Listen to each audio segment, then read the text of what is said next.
nome é Emily. Nosso grupo é formado por mim, pelo Daniel, pelo Marcos e pelo Guilherme. E nós escolhemos os conflitos árabes-israelenses para ser o nosso tema. Então eu vou começar falando um pouco sobre o histórico do conflito de uma forma bem resumida. Os conflitos árabes-israelenses são a junção dos conflitos entre Israel e as nações árabes pela região da Palestina. E por que a Palestina é disputada? Por que ela é tão importante? Bom, a Palestina ela é sagrada, não apenas para os judeus, como para os cristãos e para os muçulmanos. Então é uma região considerada sagrada. A origem dos conflitos, ela inicia com o sionismo. O sionismo é um movimento judeu nacional de autodeterminação dos povos, do povo judeu, no caso, e da criação de um Estado. Após a Primeira Guerra Mundial, com a vitória dos aliados, ocorreu a desintegração do Império Otomano, né? As nações vitoriosas dividiram entre si o território e a Grã-Bretanha ficou responsável pela região da Palestina, controlando a região da Palestina. Em 1917, o ministro britânico das Relações Exteriores, Arthur Balfour, publicou uma declaração em que ele diz que apoia o estabelecimento de um lar nacional para o povo judeu na Palestina. Após isso, durante a década de 1920 e 1930, ocorreu uma migração muito exponencial, praticamente, de judeus para a região da Palestina. E isso foi agravando mais os conflitos entre as nações árabes e Israel. Após a Segunda Guerra Mundial, por conta do Holocausto, houve um crescimento dessa migração e, mais uma vez, a questão se agravou. Em 1947, essa questão foi entregue à ONU, que propôs a criação de 2 estados. Cerca de 53,5% do território da Palestina ficaria sob domínio israelense e 45,4% sob domínio árabe, sendo que Jerusalém ficaria sob domínio internacional, visto que era a cidade santa que era disputada por ambos. Todavia, os países árabes não estavam dispostos a aceitar abrir mão do território. Em 14 de maio de 1948, a Grã-Bretanha encerrou seu mandato sobre a Palestina e o Estado de Israel foi proclamado. E foi quando as tensões tiveram proporções maiores. O primeiro conflito árabe-israelense se iniciou em 1949, quando as nações árabes não reconheceram o Estado de Israel. As forças do Egito, Síria, Transjordânia, que é a atual Jordânia, Líbano, Iraque, além de forças palestinas, organizaram um ataque contra Israel, além de bombardeios em Tel Aviv. Por conta do melhor treinamento das tropas israelenses, eles acabaram saindo vitoriosos. E, além disso, obtiveram mais 1/3 do território que antes não era deles. Este acontecimento ele deu origem ao termo chamado Nakba, que significa tragédia, que foi responsável pela diáspora de 700 mil palestinos. Após essa primeira guerra surgiram outras 3. A primeira foi a Guerra de Suez, em 1956, quando o governo egípcio anunciou a nacionalização do Canal de Suez. Canal esse importante que ligava o Mar Vermelho ao Mar Mediterrâneo e era importante comercialmente falando, perdão pelo barulho, comercialmente falando, para países como Reino Unido, França e Israel, que se juntaram e atacaram a Península do Sinai. Isso resultou na conquista do Sinai e que acabaram abandonando a região. Só que após 11 anos desse acontecimento, surgiu os denominados Organização para a Libertação da Palestina, OLP, e a Al-Fatah, que eram grupos de resistência. Esse último ele agia por meio de táticas de guerrilha. Ele promovia ataques terrestres contra Israel por meio de bases sírias. Foi quando Israel respondeu esses ataques com derrubando 6 aviões assírios, o que deu início a mais um conflito. Gamal Abdel Nasser era o governante do Egito. E ele expulsou a ONU da Península do Sinai. Foi quando o Egito, Síria e Jordânia formaram um acordo em casos de guerra. A Guerra dos 6 Dias ocorreu em resposta a isso. Israel, ao longo de 6 dias, liderou ataques terrestres e resultou na conquista de outros territórios como Jerusalém Oriental, Cisjordânia, Península do Sinai e colinas de Golã. Por fim, a gente tem a Guerra de Yom Kippur, que se deu com o início do feriado judeu, por conta de linhas que os israelenses estavam construindo, de fortificações chamadas linhas de Bar-Lev, para o controle das suas regiões. Os egípcios e assírios não concordaram com isso, os egípcios e sírios não concordaram com isso, pegaram armas e tentaram reconquistar esses territórios em 1967. Além de uma nova tentativa de reconquistar esses territórios, era uma tentativa também de expulsão do povo judeu, né? E mais uma vez Israel acabou obtendo vitória sobre isso. Atualmente, a questão entre árabes, palestinos e israelenses segue bastante complexa. Após vários conflitos travados de 1948 a 1973, aconteceu uma série de momentos importantes que acabaram sendo um início agravando ou atenuando esse conflito. A gente pode ter como base as intifadas, que aconteceram de 1977 a 2000, que foram protestos violentos organizados pelas populações árabes contra a arbitrariedade cometida por Israel. E os acordos de Oslo, de 1993, que ensaiaram uma tentativa de paz. O acordo de Oslo aconteceu em Oslo, na Noruega. Tiveram como representantes do governo israelense a figura de Yitzhak Rabin e Yasser Arafat como a Organização para a Libertação da Palestina. O mediador disso foi Bill Clinton. Eles obtiveram um resultado, eles ganharam prêmios Nobel, mas acabou que não resultou em grandes coisas, visto que em 4 de novembro de 1995, quando Yitzhak Rabin participava de um comício de paz na antiga Praça dos Reis, ele foi assassinado por um estudante judeu ortodoxo, Yagal Amir, que se opunha às tentativas de negociações com os palestinos. E atualmente, até hoje, essas questões elas são discutidas, elas são colocadas. Vou passar a palavra para o próximo integrante do grupo, que vai tratar acerca de outros pontos. Me chamo Guilherme Lesbão e vou dar continuidade ao nosso debate sobre conflitos entre israelenses e palestinos. Como a colega já citou anteriormente, esse conflito ele perdura-se há muito tempo, vê-se desde um contexto ali pós-Primeira Guerra e perdura-se até o contexto atual. Nota-se que esse conflito ele evoluiu juntamente com o direito internacional, especialmente no que tange ao direito humanitário, quando a gente fala dos direitos humanos, os diversos tratados assinados, ali o Tratado de Haia, o Tratado de Genebra, e é importante salientar que nesses conflitos há uma série de violações no que estipula esses tratados, os famosos crimes de guerra, né? E cabe à ONU ali verificar pontualmente cada um dessas possíveis violações. Outro aspecto importante, outro fato controverso importante a ser citado, é o aspecto religioso. A gente sabe ali que a cidade de Jerusalém é uma cidade considerada sagrada pelas 3 religiões, o judaísmo, o islamismo e o cristianismo. Além disso, a gente tem um aspecto econômico. A região ali do Oriente Médio é uma região rica em petróleo, especialmente ali no Golfo Pérsico, ali na faixa de Gaza. Outro aspecto também que tensiona esse conflito é quanto a um bem mais precioso que a gente tem, que é a água potável. A região ali do Oriente Médio é uma região desértica. E a água em si também ela é um dos aspectos cobiçados aí nesse conflito. A gente tem um aspecto religioso, um aspecto econômico e esse último aspecto que seria a água.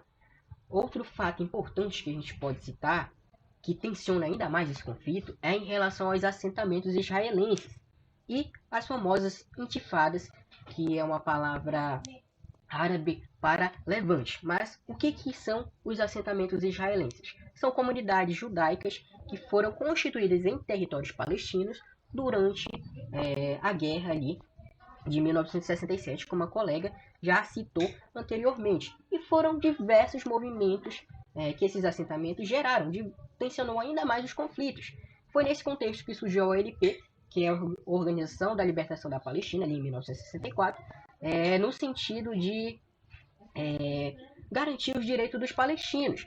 E essa tensão da construção desses assentamentos levou a diversos protestos que foram intensificados, que são as famosas intifadas. A primeira delas durou de 1987 a 93, com protestos violentos da população palestina ali contra os ataques israelenses. A gente sabe que Israel tem uma força militar bem mais capacitada do que a Palestina, conta apenas com os civis.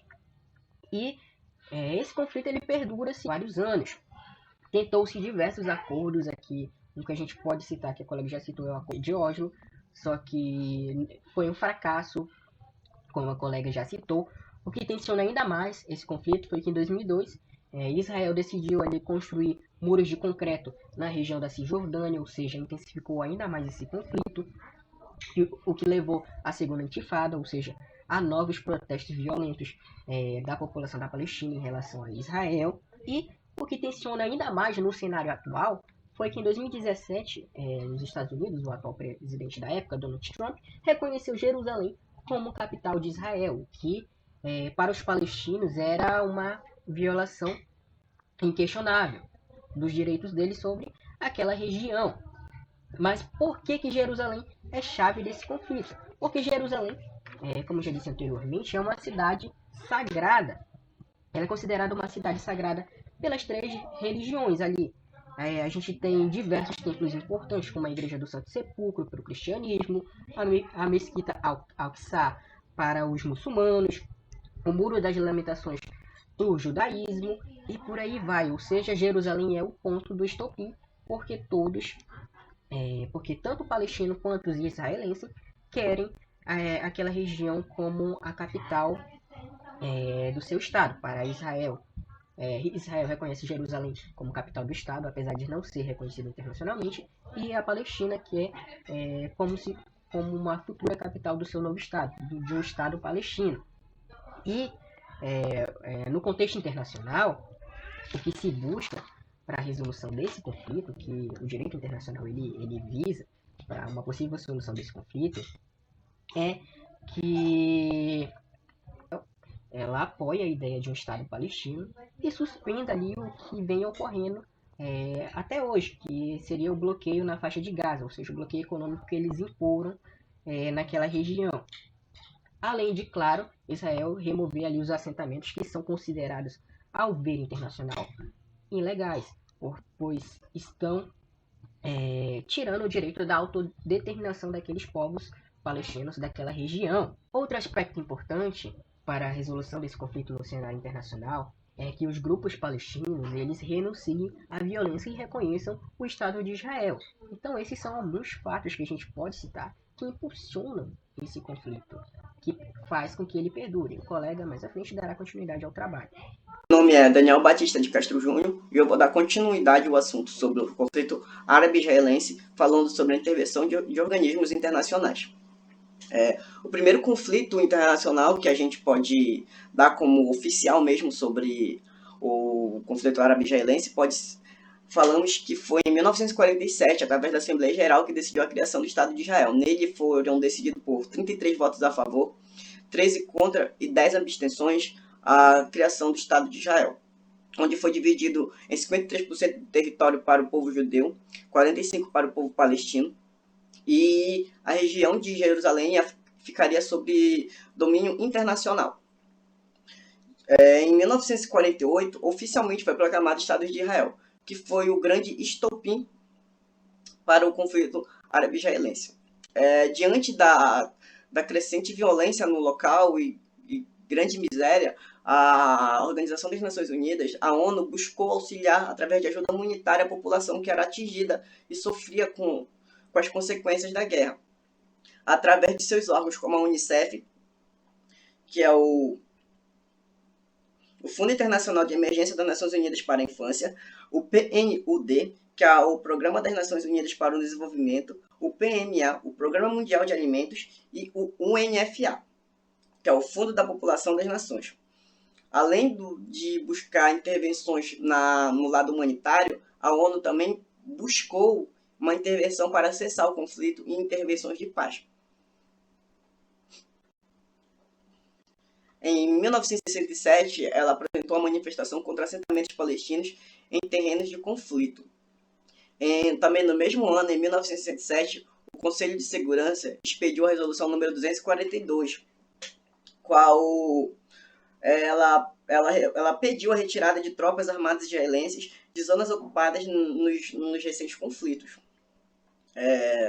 No ano de 2002, após a crise criada pela segunda Intifada,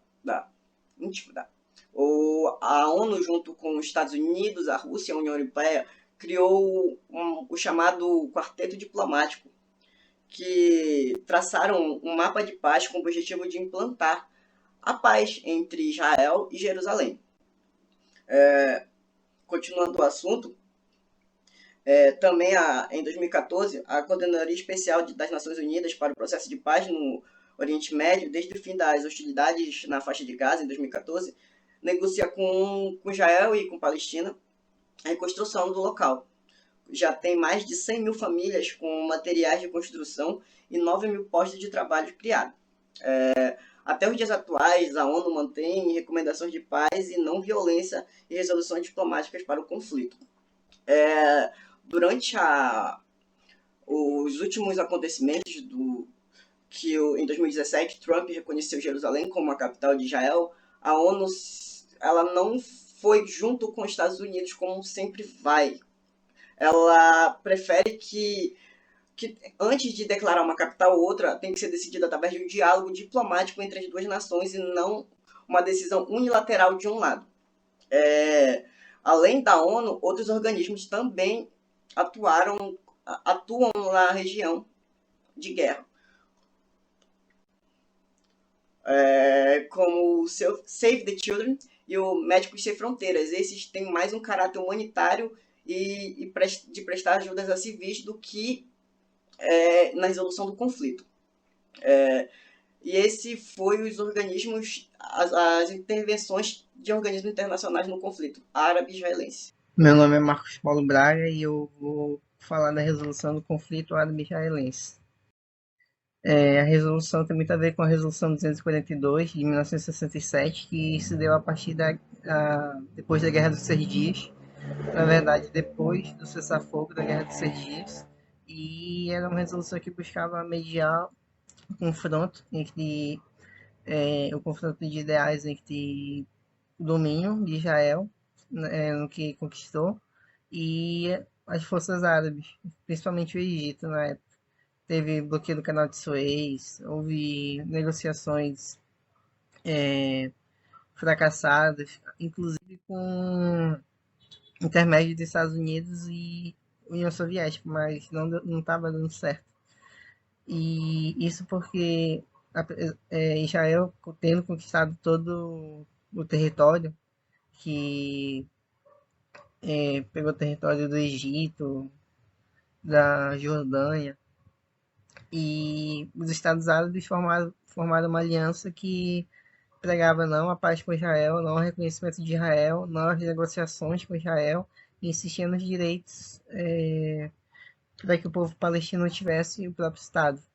E não houveram negociações tão pacíficas e duradouras, então sempre havia de alguma forma tensões após o cessar-fogo, que só vieram a ser amenizadas após essa resolução de 242. E ela buscava mais uma solução imediata, mas acabou não sendo efetiva, uma vez que deu margem para Israel continuar com seu domínio na área. E Israel usa até hoje isso como um motivo de manutenção da paz na área. Então, a resolução 242, que foi a resolução desse conflito, permitiu ainda o domínio israelense sobre territórios e não reconheceu nenhum direito para o povo palestino que vivia na época e agora são refugiados. Continuando, falando sobre a repercussão no direito internacional do conflito árabe-israelense e da resolução 242, que pôde amenizar a situação. Essa resolução se primou por seguir o que o direito internacional prega, a exigência pelo respeito e reconhecimento da soberania, integridade territorial e independência política de cada Estado na região, e foi enfatizado seu direito de viver em paz dentro dos limites que sejam seguros e reconhecidos. Entretanto, esse direito de viver em paz foi mais assegurado ao Estado de Israel, e os palestinos ficaram à mercê nessa situação. Mas foi um marco na história do direito internacional, já que várias outras resoluções posteriores envolvendo o povo árabe e os conflitos no Oriente Médio foram baseados nessa resolução. E foi um parâmetro que estabeleceu um novo método de linguagem para com esses países árabes. E esse modelo de intermédio seria futuramente utilizado como um caminho entre o radicalismo expansionista israelense e o antisionismo em alguns países árabes, permitindo assim que os líderes de ambos os lados do Oriente Médio reduzissem os custos nas negociações. e serviu de base nos acordos de Camp David, de 79, que foi um acordo que selou a paz entre o governo israelense e o governo egípcio. Na primeira foto, vemos um retrato que foi mediado pelos Estados Unidos, pelo presidente Jimmy Carter, e depois no Acordo de Oslo, que foi um acordo entre o governo israelense e a Organização para a Libertação da Palestina, que também foi mediada pelos Estados Unidos, vemos aí na segunda foto, em 1993, com o presidente Bill Clinton fazendo esse papel maior em toda essa situação.